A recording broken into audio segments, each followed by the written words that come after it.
오늘 말씀은 사도행전 8장 26절에서 40절입니다.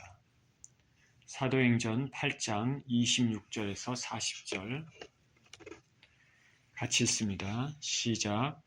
주의 사자가 빌립에게 말하여 이르되 일어나서 남쪽을 향하여 예루살렘에서 가사로 내려가는 길까지 가라 하니 그 길은 광야라. 일어나 가서 보니 에디오피아 사람 곧 에디오피아 여왕 간닥의 모든 국고를 맡은 관리인 네시가 예배하러 예루살렘에 왔다가 돌아가는데 수레를 타고 선지자 이사야의 글을 읽더라. 성령이 빌립더러 이르시되 이 수레로 가까이 나아가라 하시거늘 빌립이 달려와서 선지자 이사야의 글 읽는 것을 듣고 말하되 읽는 것을 깨닫느냐. 대답하되 지도해주는 사람이 없으니 어찌 깨달을 수 있느냐 하고 빌립을 청하여 수레에 올라 같이 앉으라 하니라. 읽는 성경 구절은 이것이니 일렀으되 그가 도살자에게로 가는 양과 같이 끌려갈고 털 깎는 자 앞에 있는 어린 양이 조용한 것 같이 그의 입을 열지 아니하였도다. 그가 굴욕을 당했을 때 공정한 재판도 받지 못하였으니 누가 그의 세대를 말하리요. 그의 생명이 땅에서 빼앗김이로다 하였거늘 그 네시가 빌립에게 청하듯 말하되 청컨대 내가 묻노니 선지자가 이 말한 것이 누구를 가리킴이냐 자기를 가리킴이냐 타인을 가리킴이냐. 빌립이 입을 열어 이 글에서 시작하여 예수를 가르쳐 복음을 전하니 길 가다가 물 있는 곳에 이르러 그 네시가 말하되 보라 물이 있으니 내가 세례를 받음에 무슨 거리낌이 있느냐. 이에 명하여 수레를 멈추고 빌립과 네시가 둘 다 물에 내려가 빌립이 세례를 베풀고 둘이 물에서 올라올새 주의 영이 빌립을 이끌어 간지라. 네시는 기쁘게 길을 가므로 그를 다시 보지 못하니라. 빌립은 아소도에 나타나 여러 성을 지나다니며 복음을 전하고 가이사랴에 이르니라. 아멘. 빌립 집사와 네시라는 제목으로 말씀을 나누겠습니다. 기도합니다. 생명의 주님 감사합니다. 오늘도 귀한 말씀을 대합니다. 말씀 가운데 살아계신 주님을 만나는 시간이 되게 하여 주시옵소서. 예수 그리스도 이름으로 기도합니다. 아멘.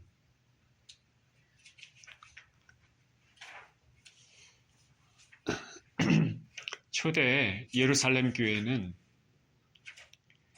많은 사람들이 몰려들었습니다. 이전에 예수님이 하나님의 아들인지 그 모르고 있었던 사람들, 그리고 예수님의 십자가형에 심정적으로 찬동했던 사람들도 예수님 부활 이후에 베드로의 강력한 설교, 그리고 병든 자를 고치는 그 능력, 그리고 그 외에 성령 충만한 사도들, 집사들의 헌신과 노력으로, 그리고 무엇보다도 성령님의 강력한 역사로 인해 이 사람들은 바로 예수 그리스도께서 바로 하나님의 아들이심을 깨달았습니다. 그래서 이들은 회개하면서 주님 앞에 나왔고 시간이 지날수록 교회가 나날이 성장했습니다. 그런데 이 예루살렘 교회를 이단으로 규정한 종교 지도자들, 그리고 그들과 한패인 사울이 교회를 박해하기 시작했습니다. 그 하이라이트는 결국 스데반 집사를 돌로 쳐 죽인 것입니다. 이렇게 박해가 극심해지자 교회는 더 이상 안전한 곳이 아니었습니다. 사람들은 안전하게 신앙생활을 할 수 없고 극심한 박해로 인해서 예루살렘 교회는 흩어졌습니다. 성경에는 사도들 외에는 각 사람들이 각처로 흩어졌다 말합니다. 박해 때문입니다. 그래서 표면적으로 보면 교회가 붕괴된 것처럼 보입니다. 이렇게 박해를 피해서 예루살렘을 떠난 사람 중에 7 집사 중 한 사람인 빌립이 있었습니다. 그는 박해를 피해서 예루살렘을 떠났지만 이방 지역인 사마리아에 내려가서 그곳에서 복음을 전했습니다. 그런데 그의 메시지는 따르는 표적과 함께 강력했습니다. 이방인이 있던 사마리아 사람들이 놀랍게도 복음을 받아들였습니다. 사람이 할 수 없는 일은 성령께서 하십니다. 성령께서 강력하게 역사하시면 되는 거죠. 스데반의 죽음으로 원래 원교회인 예루살렘 교회가 어려운 상황에 처했지만 이것은 주님 안의 계획에 있었던 것입니다. 이 박해로 말미암아서 복음이 예루살렘에만 국한된 것이 아니라 점점 더 주위로 퍼져나가게 되었기 때문입니다. 그러니까 성경에 이런 것들을 보면 우리 삶에도 마찬가지라고 할 수 있습니다. 우리 삶의 어려움이 하나님의 나라를 위하여 진보가 되는 경우가 종종 있습니다. 하나님께서 섭리하시기 때문입니다. 우리가 예수 그리스도 안에만 있다면 우리의 곤고를 선으로 바꾸시는 하나님의 역사를 체험할 수 있음을 우리는 믿어야 될 것입니다. 바울 사도가 2차 전도여행 때 소아시아의 이곳저곳을 다니면서 전도하려다가 가는 곳마다 성령께서 막으셨습니다. 오른쪽으로 가면 오른쪽으로 막으시고 왼쪽으로 가면 왼쪽에서 막히고 자, 가는 곳마다 성령께서 막으셨습니다. 그러면 왜 되는 일이 이렇게 안 되지? 왜 하나님의 일을 하려고 하는데 왜 이렇게 안 되지? 이렇게 생각할 수 있습니다. 바울의 계획은 아시아와 그 주변 지역에 복음을 전하는 계획이었지만은 하나님께서 성령님께서는 바울이 가는 곳마다 막으시고 오히려 바울을 거기가 아니라 더 먼 지역, 더 넓은 지역, 더 많은 영혼들을 추수할 수 있는 유럽에 바다를 건너서 유럽에 전하게 하시려고 더 큰 원대한 계획을 가지고 계셨습니다. 오늘 본문도 하나님께서 박해를 피해 예루살렘을 떠난 빌립을 통해서 사마리아를 넘어 아프리카 이방인에게 복음을 전파하도록 역사하시는 모습을 본문을 통해서 알 수 있습니다. 26절입니다. 주의 사자가 빌립에게 말하여 이르되 일어나서 남쪽으로 향하여 예루살렘에서 가사로 내려가는 길까지 가라 하니 그 길은 광야라. 일어나 가서 보니 에디오페 사람 곧 에디오페 여왕 간닥의 모든 국고를 맡은 관리인 네시가 예비하러 예루살렘에 왔다가 돌아가는데 수레를 타고 선지자 이사야의 글을 읽더라. 사마리아의 빌립의 전도 그리고 그 이후에 베드로와 요한이 내려와서 하나님의 은혜를 더욱 증거하고 안수한 이후에 사마리아에는 예수님 믿는 사람들이 많이 생기기 시작했습니다. 이제 주의 사자가 빌립에게 또 말합니다. 일어나서 남쪽으로 예루살렘에서 가사로 내려가는 길까지 가라 말합니다. 주의 사자가 말합니다. 주의 사자가 어떤 천사인지 아니면 성령님의 다른 표현인지 우리는 모르지만 어찌되었든 주의 사자는 빌립에게 하나님의 또 다른 일을 맡기려는 메시지를 전했습니다. 스데반 집사가 하나님의 손에 귀하게 쓰임받아서 성령 충만한 가운데 주님을 증거한 것처럼 이제 또 7 집사 중에 또 한 사람인 빌립 집사는 하나님의 손에 이끌려 전도자로 귀하게 쓰이고 있습니다. 그는 사마리아에 복음을 전하고 많은 사람들이 예수님께로 돌아온 이후에 이제 하나님께서 그를 다른 곳으로 또 보냅니다. 유대를 떠나 저 남쪽 광야 지역으로 보냈습니다. 그는 하나님 주의 사자의 그 명령대로 그대로 순종해서 남쪽 광야 지역으로 떠났습니다.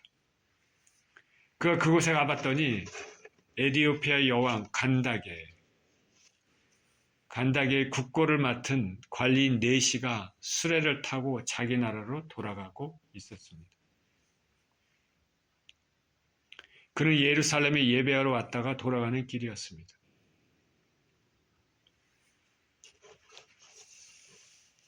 간닥의 국고를 맡은 네시라고 얘기했습니다. 그는 한나라의 국고를 맡은 사람입니다. 굉장히 높은 관리죠. 재무장관입니다. 지금의 재무장관보다 어떻게 보면 더 높겠죠. 굉장히 중요한 한나라의 아주 핵심 관리입니다. 그는 예루살렘에 예배하러 왔다가 돌아가고 있다 합니다. 예배하러 왔다가 돌아간다. 그 말로써 그는 하나님을 경외하는 사람이라는 것을 알 수가 있습니다. 그는 이방인입니다. 에디오피아에 있죠. 그 먼 거리를 예배하러 왔다는 것은 보통 믿음이 아닙니다. 에디오피아는 이집트 남쪽에 위치한 나라입니다. 여러분 지도를 좀 보신다면은 에디오피아가 어디 있다는 거 알 수 있죠. 이집트 남쪽에 위치한 나라죠, 아프리카에. 예루살렘에서 에디오피아까지는 매우 먼 거리입니다. 하루에 25마일 정도 만약에 여행했다면 편도로 간다면 거의 48일에서 60일 정도, 왕복으로 한다면 86에서 120일 정도 걸렸을 것입니다. 거의 3달 남짓, 예루살렘에 예배하러 오기 위해서는 3달 남짓 걸리는 정말 먼 거리죠. 보통 일이 아닙니다. 한나라의 국고를 맡은 사람입니다. 이 내시를 생각해 보면 한나라의 국고를 맡은 사람이 이렇게 3달 가까이 나라를 떠나 있어도 될까 이런 생각이 들 정도죠. 그만큼 왕에게 신뢰를 받고 있다라고 생각할 수도 있겠습니다. 다니엘. 그는 매우 경건한 사람입니다. 어떻게 하나님을 알게 됐는지 하나님을 사랑하고 하나님을 경외하고 예배하기 위해서 예루살렘까지 왔습니다. 그는 이사야 사본을 가지고 있다 말합니다. 그리고 그것을 읽고 내려가고 있습니다. 당시 사본은 사람들이 일일이 손으로 필사한 것이기 때문에 값이 매우 비싸고 일반 사람들은 가지고 있지 않죠.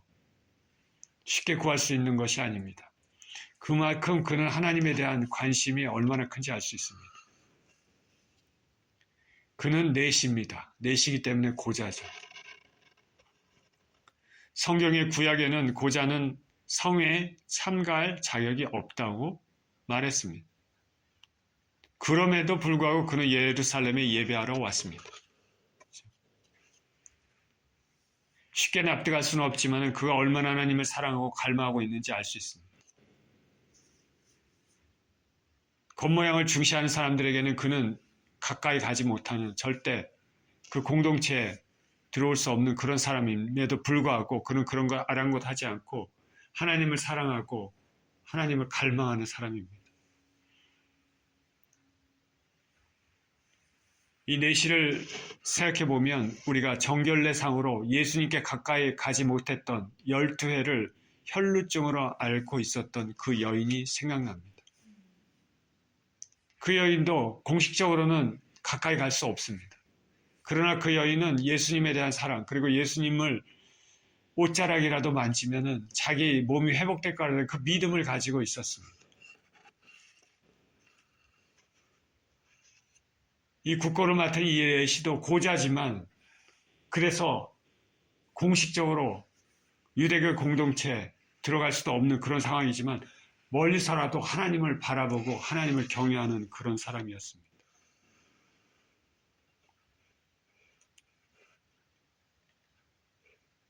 하나님께서는 겉모습이 아니라 그 안에 심령을 보시는 것입니다. 이와 같이 온 세상에는 우리가 잘 알지 못하지만 곳곳에 다이아몬드 같은 아름다운 사람들이 있습니다. 종교적인 형식의 제약을 넘어서 뜨거운 마음으로 하나님을 사랑하는 귀한 사람들입니다. 예수님께서는 이 내시에게 예수님의 복음, 십자가의 죽음의 의미를 깨닫게 해주기를 원하셨습니다. 그래서 그가 고국에 돌아가서 완전하게 복음을 이해하고 에디오피아에 돌아가서 수많은 사람들에게 복음의 영향을 끼치기를 원한 것입니다. 그는 수레에서 이사야서를 읽고 있었습니다. 완벽한 타이밍입니다. 완벽한 환경입니다. 하나님의 완벽한 섭리입니다. 그 많은 책 중에 이사야서를 구약에서 읽고 있었다는 것이죠. 그것도 내시는 고난받는 종의 노래, 구약에서 가장 핵심적인 메시아 대신 예수님에 대한 구절을 그때 읽고 있었습니다. 29절입니다. 성령이 빌립더러 이르시되 이스라엘로 가까이 나아가라 하시거늘 빌립이 달려가서 선지자 이사야의 글이 읽는 것을 듣고 말하되 읽는 것을 깨닫느냐? 대답하되 지도해주는 사람이 없으니 어찌 깨달을 수 있느냐 하고 빌립을 청하여 수레에 올라 같이 앉으라 하니라. 성령께서 빌립에게 수레 가까이 나가라 말했습니다. 수레 가까이 나가라. 이제 이방인에게 복음을 전할 때입니다. 빌립은 달려갔다 얘기합니다. 수레로 가까이 갔습니다. 가까이 갔더니 내시가 글을 읽고 있습니다. 이사야의 글입니다. 당시 유대인들은 성경을 읽을 때 큰 소리를 내서 읽었습니다. 이 내시도 유대인의 습관에 따라 큰 소리로 성경을 읽었을 것입니다. 왜냐하면 빌립이 그걸 알았기 때문에 이사야의 글을 읽고 있구나 알고 있기 때문에 그 말은 소리를 내서 읽고 있었다는 것이죠. 빌립은 그가 읽는 것을 들으면서 그것이 곧 이사야의 그림을 알 수 있었습니다. 빌립이 복음을 전하고자 하는 그 내용과 일치합니다. 빌립이 말합니다. 당신 읽고 있는 것을 이해할 수 있습니까? 뜬금없이 옆에 빌립이 오더니 그 내시에게 당신 뭐 읽고 있는데 이해할 수 있습니까? 이렇게 얘기하는 것이죠. 그랬더니 내시가 대답합니다. 누구야? 뭐 어떤 이상한 사람이 와서 나한테 말을 거네. 이렇게 하지 않고 내시는 대답합니다. 알려주는 사람이 없는데 어찌 깨달을 수 있습니까? 내시는 누군가 이 성경 말씀을 잘 아는 사람이 있으면 설명해 주기를 원하고 있는 것이죠. 무슨 말인지 이해할 수는 없지만 성경을 읽으면서 이게 무슨 말일까? 알고 싶었습니다. 우리는 성경을 눈으로도 읽을 수 있지만은 특히 말로써 입술로써 읽는 것이 매우 중요합니다. 말씀은 능력이 됩니다. 말로 선포가 되는 것이죠. 눈으로도 읽어야 되지만 특히 입술로 읽어야 됩니다. 내시는 빌립을 청해서 수레에 올라 같이 앉으라고 이제 말합니다. 뜬금없이 갑자기 나타났던 그 빌립에게 서로 말도 할 뿐만 아니라 이제 수레까지 오르라고 얘기합니다. 빌립이 어떤 모습을 하고 있었을지 모르지만 고관인 내시의 모습과 남루한 빌립의 모습은 매우 차이가 있었을 것입니다. 빌립은 예루살렘에서 도망 나왔죠. 그죠? 박해 때문에. 멋있는 옷을 입고 있었겠습니까? 그러나 이 내시는 그런 것에 관심이 없었습니다. 외모를 중시하는 사람들은 남루한 사람이 접근하면 무시할 수 있는데 그는 이런 모습이 없습니다. 고관임에도 거리낌 없이 갑자기 나타난 빌립의 말을 들어주고 수레에 올라앉으라고 말도 합니다. 그리고 그로부터 설명을 듣기를 원합니다. 그의 성품이 어떠한지 알 수 있습니다. 겸손한 사람이죠. 그러나 이러한 성품은 하나님의 사람을 맞아들이는 기회가 됐고 하나님의 은혜를 체험하는 계기가 됐습니다. 주의 이름으로 주의 선지자들을 받아들이는 자에게는 하나님의 은혜가 임합니다. 예수님께서는 어디를 가든지 평안을 빌고 복음을 전하라고 하셨습니다. 그들이 전함을 받는 사람들이 받아들이면 그 빈 평안은 그들에게 머물고 그 복음이 그들에게 은혜를 끼치지만은 받아들이지 않으면 그 평안을 빈 자에게 다시 돌아온다 말했습니다. 그리고 복음을 받아들이지 않는 곳에는 발 뒤꿈치에 먼지를 떨어뜨려 증거가 되게 하셨다고 말했습니다. 복음을 귀하게 받는 사람, 하나님의 사자를 귀하게 대접하는 자에게는 그에 따른 하나님의 은혜가 있을 줄 믿습니다. 32절입니다. 읽는 성경 구절은 이것이니 일렀으되 그가 도살자에게로 가는 양과 같이 끌려갔고 털 깎는 자 앞에 있는 어린 양이 조용함 같이 그 입을 열지 아니하였도다. 그가 굴욕을 당했을 때 공정한 재판도 받지 못하였으니 누가 그의 세대를 말하리요. 그의 생명이 땅에서 빼앗김이로다 하였거늘. 그 내시가 빌립에게 말하되 청컨대 내가 묻노니 선지자가 이 말한 것이 누구를 가리킴이냐? 자기를 가리킴이냐? 타인을 가리킴이냐? 내시가 읽은 성경 구절은 이사야서 53장 7절입니다.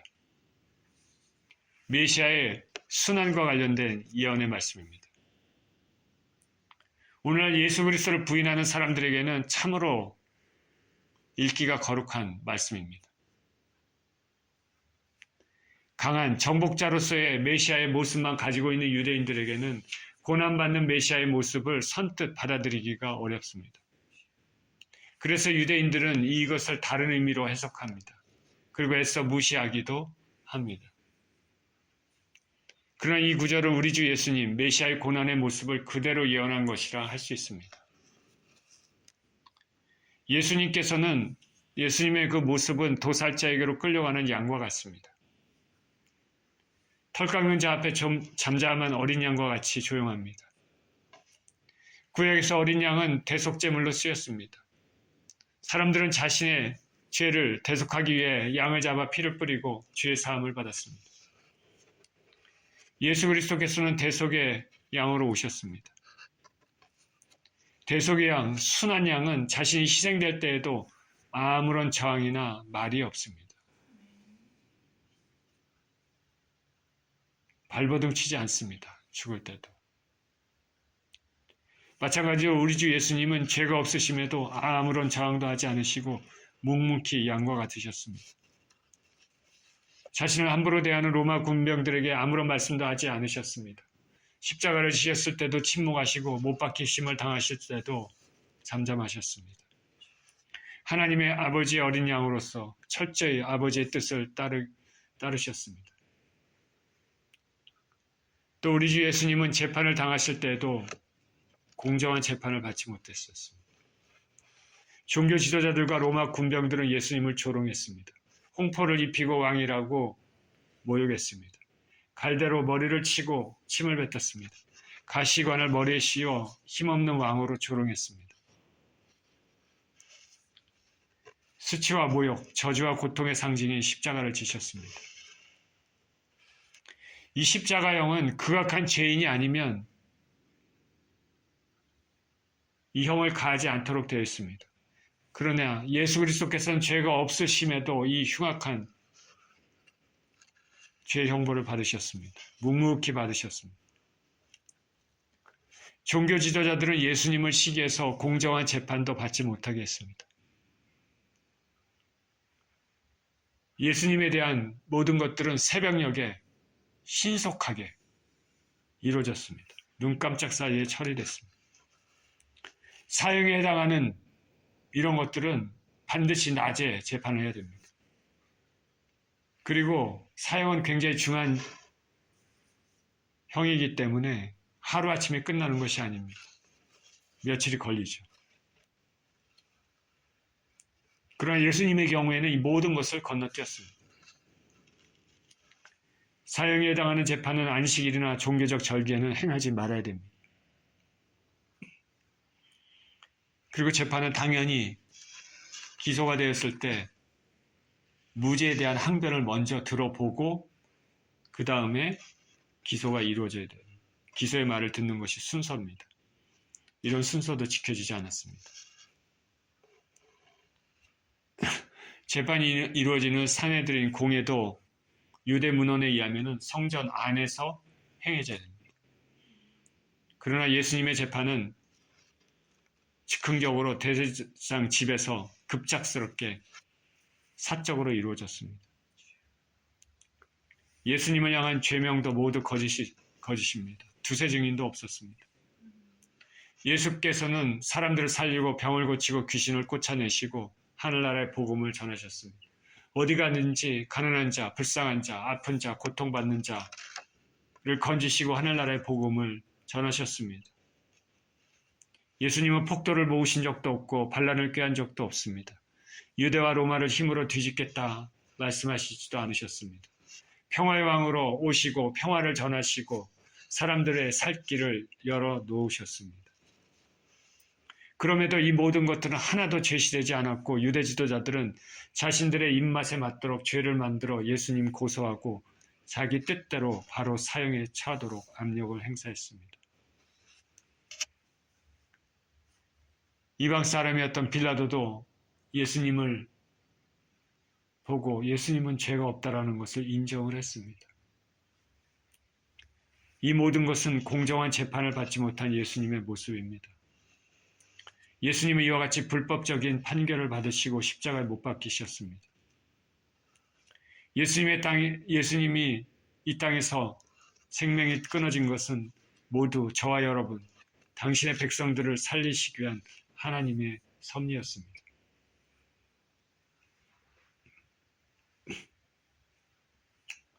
간다기의 국고를 맡은 내시는 이 이사야서의 말씀을 소리내어 읽고 있었습니다. 그가 도살자에게로 가는 양과 같이 끌려갔고 털 깎는 자 앞에 있는 어린 양이 조용한 것 같이 그의 입을 열지 아니하였도다. 그가 굴욕을 당했을 때 공정한 재판도 받지 못하였으니 누가 그의 세대를 말하리요. 그의 생명이 땅에서 빼앗김이로다. 이 내시는 이 말씀을 읽으면서 이게 도대체 무슨 말인지 이해할 수가 없었습니다. 그렇지 않겠습니까? 하나님의 말씀은 성령의 조명이 없으면 이해하기가 쉽지가 않겠죠. 특히 또 이 말씀은 더욱 그럴 수 있습니다.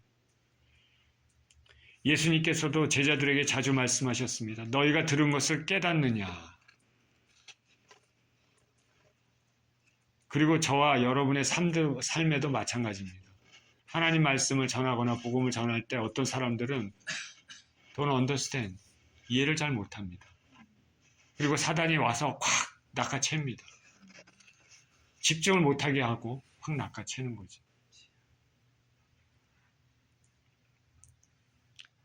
내시가 빌립에게 묻습니다. 청컨대 묻노니라고 얘기했습니다. 매우 진지하고 정중하게 묻습니다. 청컨대 데오마이수는 부탁을 하기 전에 붙이는 죄송하지만 그런 의미를 가지고 있습니다. 선지자가 말한 것이 누구를 가리킵니까? 선지자가 말한 것이 누구를 가리킵니까? 이사야서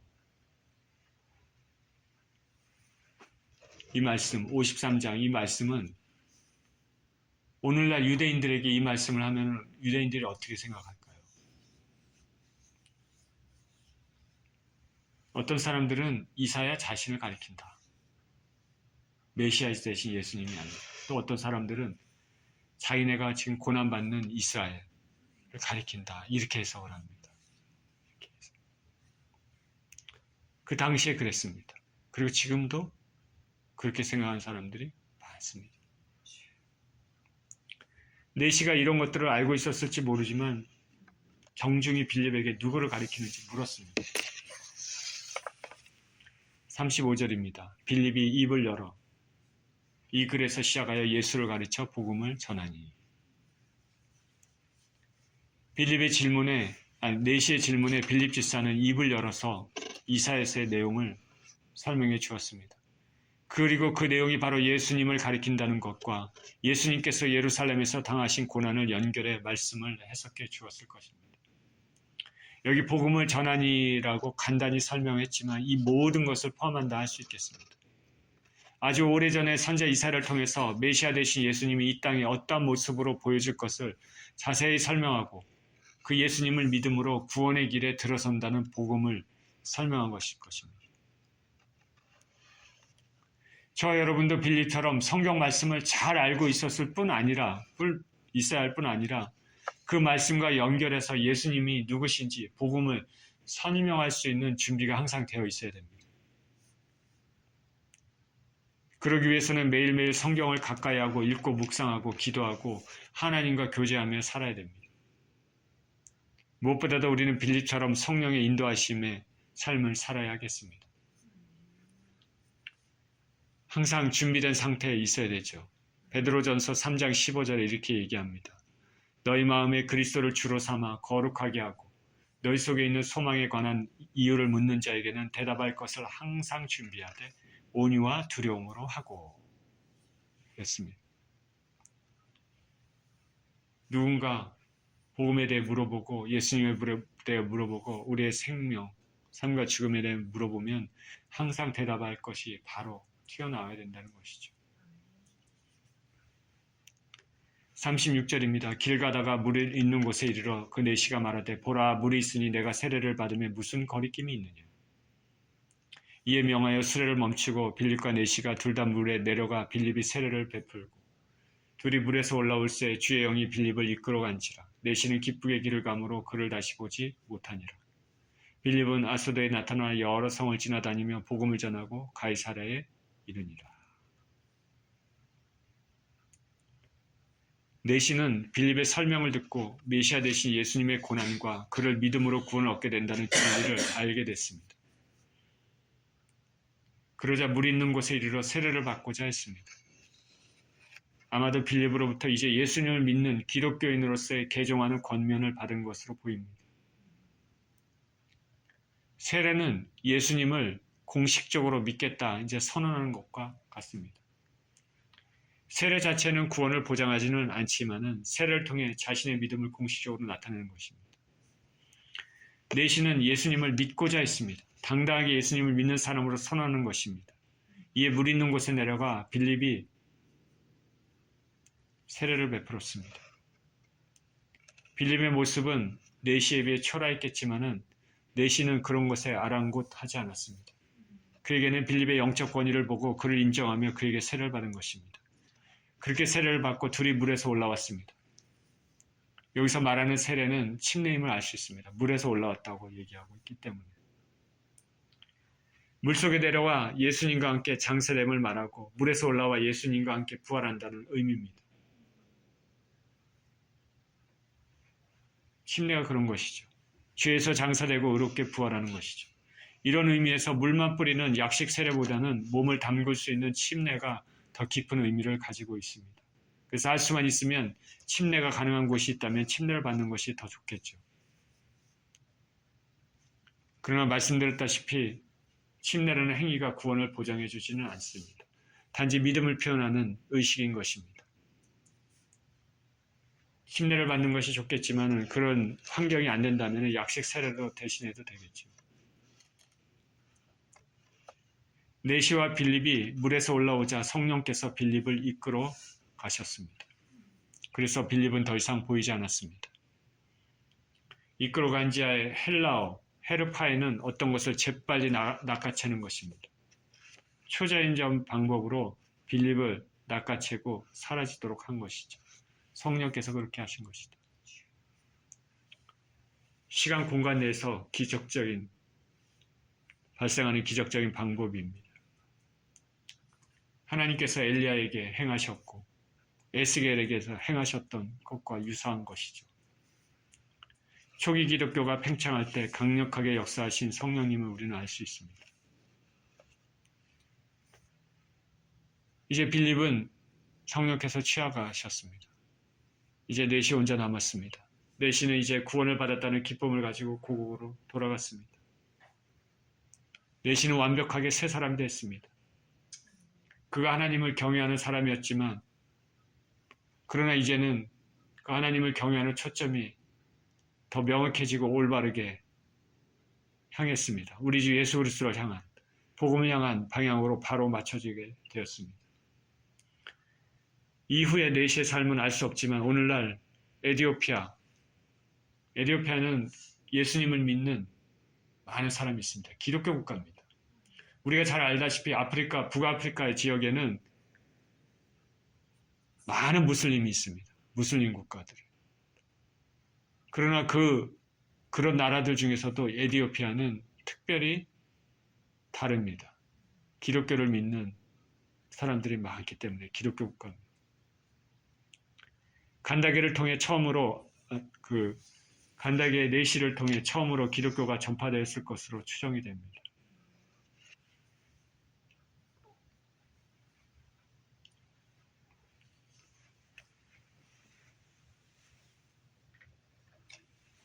하나님의 계획은 참으로 놀랍습니다.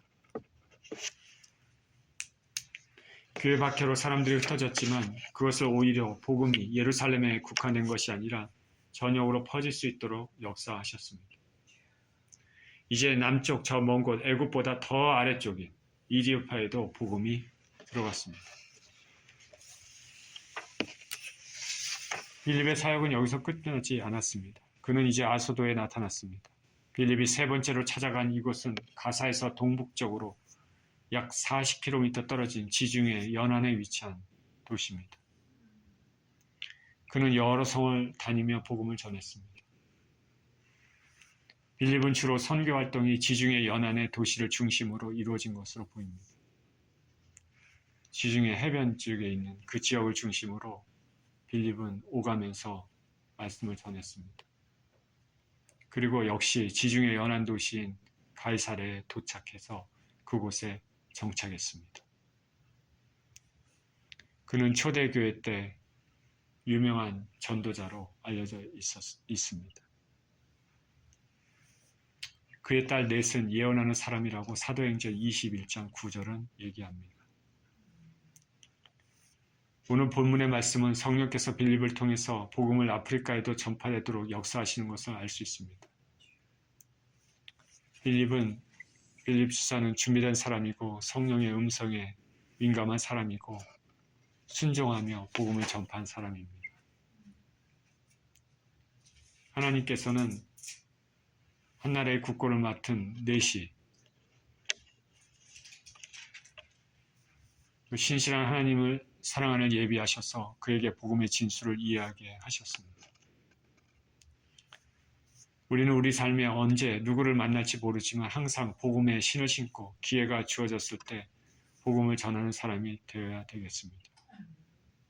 하나님 타이밍은 모르지만 삶의 어떤 모습이라도 기회가 닿는 대로 예수님 전하는 저와 여러분 되시기를 예수 그리스도 이름으로 축원드립니다.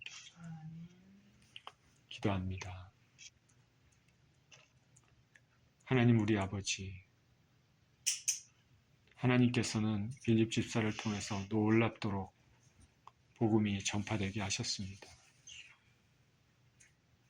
이디오피아 내시에게 복음을 전하게 하시고 또 겸손한 그 내시는 그 복음을 받아들이며 예수님을 구주로 영접하고 기쁜 마음으로 자기 고국으로 돌아갔습니다.